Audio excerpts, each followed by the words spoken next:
بسم اللہ الرحمن الرحیم۔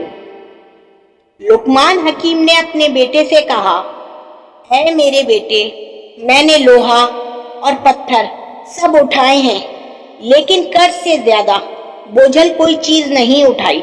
میں نے پاکیزہ چیزیں کھائی ہیں اور اچھے حالات بھی دیکھے ہیں، لیکن عافیت، آزمائش سے دوری سے زیادہ لذیذ چیز نہیں پائی، اور لوگوں کی طرف اپنی ضرورتیں لے جانے سے زیادہ تلخ کسی چیز کو نہیں پایا۔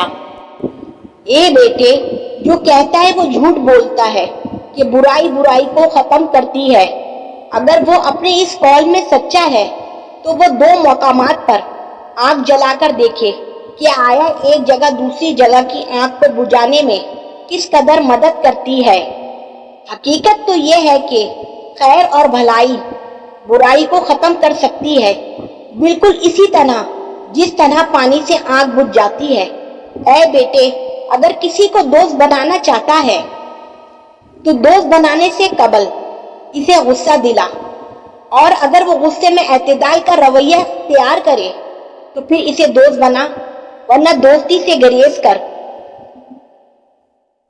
سفر میں اپنی سواری پر اعتماد نہ کر، جب منزل قریب آ جائے تو اپنی سواری سے اتر جا۔ شب کے آغاز میں سفر نہ کر، سفر میں اپنے ساتھ اپنی جوتی، عمامہ، کپڑے، پانی، سوئی دھاگا، چینی وغیرہ رکھ۔ اپنے ہم سفر کا ہمدم اور ساتھی بن جا، سوائے اس صورت کے کہ جب وہ کوئی گناہ کا کام کرے۔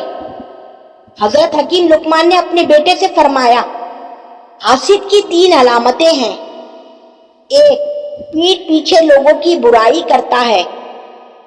2، ان کے سامنے ان کی چاپلوسی کرتا ہے۔ 3، دوسروں کی مصیبت پریشانی پر خوش ہوتا ہے۔